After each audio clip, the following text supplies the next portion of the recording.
The genesis of the Centenary of ANZAC Quilt starts when I first arrived in theatre as the prospective commander of Joint Task Force 633.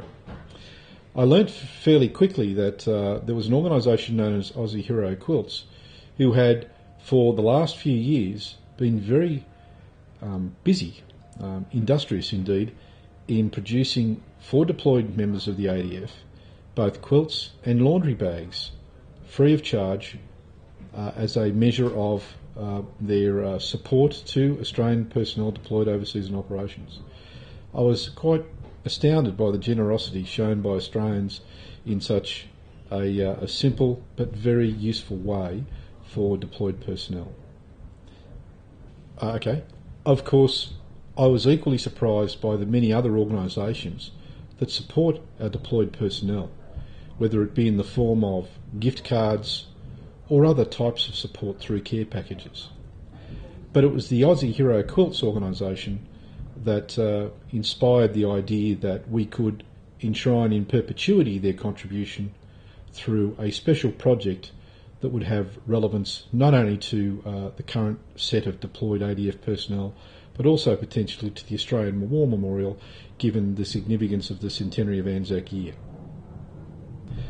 Aussie Hero Quilts had its beginnings in 2012 when a woman by the name of Miss Jan Marie Ball decided to do something for our wounded warriors when a good friend of hers, whose husband was wounded in action in Afghanistan in 2010, made her aware of the fact that other defence forces overseas enjoyed the privileges of like-minded organisations in their countries. That individual who was wounded was Sergeant Robinson. I mention that name because the silhouette of the ADF member on the quilt is in fact derived from a photograph of Sergeant Robinson.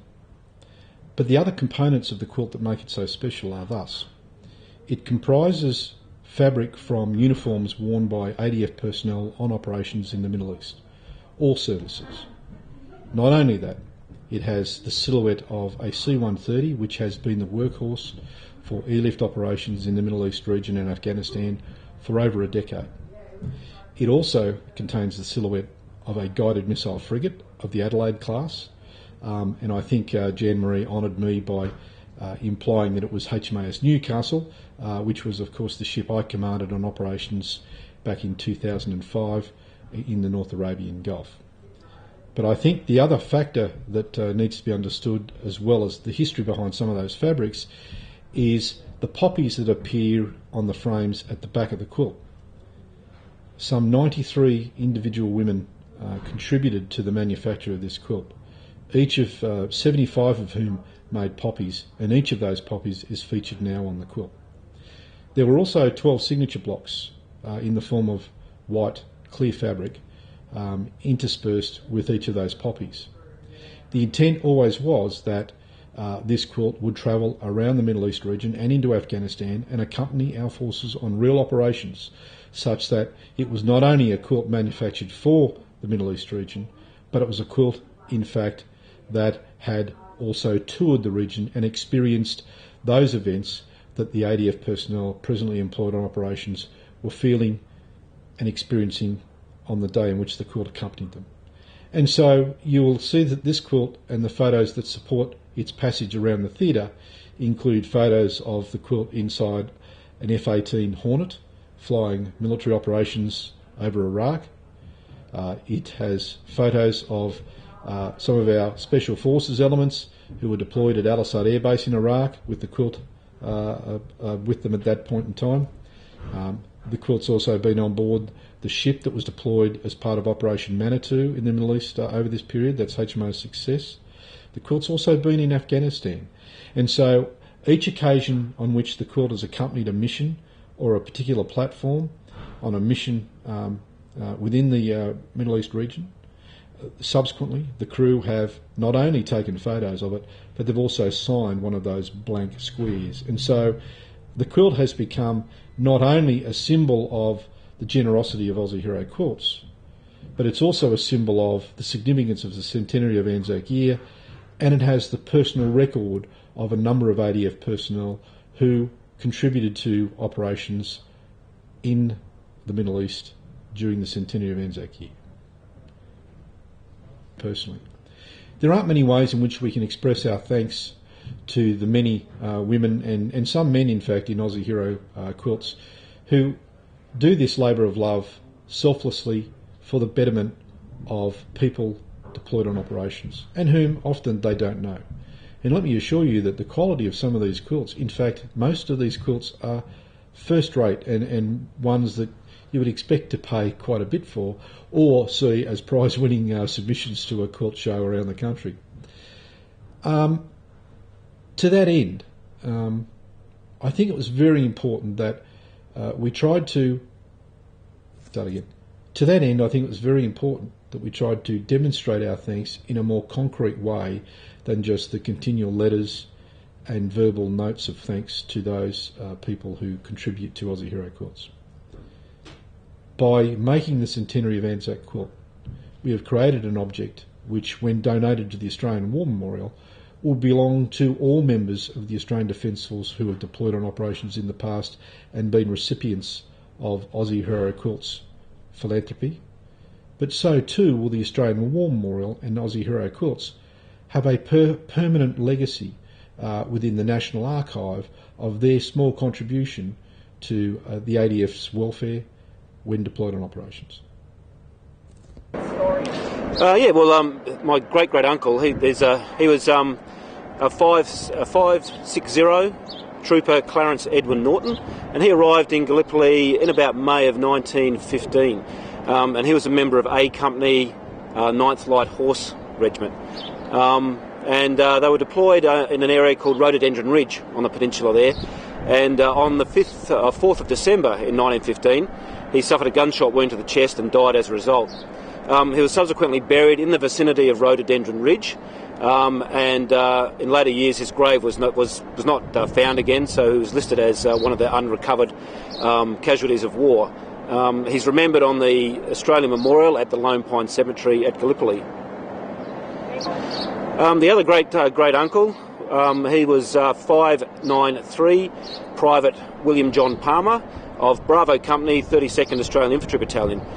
He arrived in France sometime in 1916, and on the 16th of July 1916, the 32nd Battalion moved into the line in the area of Fromelles for their first time in the line there in France, and they were involved in the Battle of Fromelles, which took place on the 19th and 20th of July 1916. So his company was in either the 3rd or the 4th wave of the 32nd Battalion advance on the Sugarloaf redoubt, I think the Sugarloaf feature anyway, near Fromelles, and they crossed, went over the line of departure at about 6:03 p.m. on the 19th, and were involved in heavy fighting around Fromelles. At the time, the Germans were bombing and machine gunning that whole area quite heavily. There were in excess of 400 casualties for the 32nd Battalion as a result of that action. He didn't return when they withdrew back to their front lines after they were beaten back by the Germans, and his remains were never recovered. He's remembered at the VC Corner Cemetery near Fromelles in France. Yeah, well, while I was actually researching William Palmer's military service, I actually happened across the Fromelles Project website, and I was looking at the dates of the battle, and I was looking at his records and the dates that he was killed and the area where his unit was fighting, and they all married up. So I thought, maybe he could be one of those unrecovered casualties of war that they discovered a few years ago.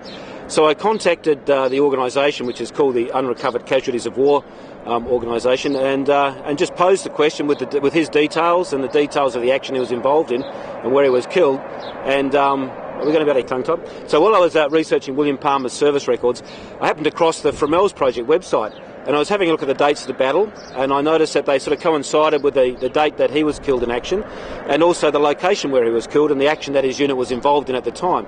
So I contacted the Unrecovered Casualties of War organisation, and just posed a question with his details whether he could potentially be one of the remains that was recovered a couple of years ago at Fremel's. And they responded and said that it's quite possible, and that they were quite interested in any family history that I had that linked me back to him, and what members of the family were still alive. So I provided them with a family tree, and we identified that my grandfather, who's still living, is the closest living male relative that he has along the male line. So they're quite keen to get a DNA sample from him, and we're just waiting at the moment for some administrative processes to be sorted out, and we'll get a DNA sample from my grandfather, and we'll submit that, and that'll be checked against the database of the DNA records of all of the remains that they recovered at Fremel's, and we'll see if there's a match. So who knows, we might be able to give one of those remains a name again. Yeah, it all started with a question that my young niece posed, who was doing an ANZAC Day project at a school in Melbourne. And her mother, my sister, contacted me and said, would you, through your contacts, would you be able to find out any more information? It was about Clarence Norton, actually. And so I jumped online and went through all my various military links and tracked down Clarence Norton's details, and that's when we first found out that we actually had a relative who'd been killed in action at Gallipoli that wasn't known about beforehand. So then my mother, who's doing some research on family history and putting the family history together at the moment, had been talking to my grandfather, who's remembering a lot more things in his later years about his own family history, and mentioned that he had an uncle, William, who was killed in France. So I was given the task of tracking that down, and that's how we came across the information for William Palmer as well. So, it was just because I'm in the military, and the family thought that I'd be the best person to approach to try and find out this information, is how we actually uncovered all of this information. I was vaguely aware that we had potentially some relatives that served in World War I, but nobody had researched in the past, so I was certainly not aware of our links with Fremel's or Gallipoli until I actually started looking into it, and that's when it all came to light. I feel quite privileged and a little humbled that I can actually claim a lineage back to soldiers that served before me in the Great War, and it's quite nice to potentially be able to identify one of those guys and solve a family mystery. Hopefully one day Clarence's remains might be discovered on Gallipoli Peninsula, and we can give him back his name as well, and perhaps settle the soul of both those mothers who wrote quite emotional letters that are in their military records about the loss of their sons. Most of the information came from both the Australian War Memorial website and through the Australian Archives website as well. The photograph was an Australian War Memorial photograph on their records. So it's through the very excellent websites that they've produced that it's very easy to do family history searches, particularly if you've got a regimental number and a surname. The information's all there. I think the Centenary Quilt provides a tangible symbol of the importance of the 100th anniversary of ANZAC, and also gives current or soldiers serving today some sort of physical link to the importance of the occasion. I think the Aussie Hero Quilts, they provide us with a direct link to home, something that somebody's made and given to us to say thank you for what we're doing, and I think they're very much appreciated by everyone that receives one. I actually feel very privileged to have been asked. Actually, I was quite surprised, and I feel very, very privileged to have been asked to sign that quilt. And I will look forward to visiting the War Memorial and seeing it on display. I think the Centenary Quilt is a beautifully made piece of artwork, and I think it will take pride of place in the Australian War Memorial. Okay.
That is exactly the kind of thing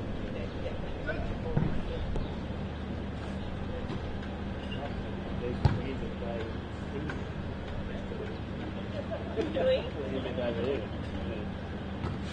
Okay, so 821-4417, Captain Glenn Mervyn Connor. I'm the OIC of the RSO facility here at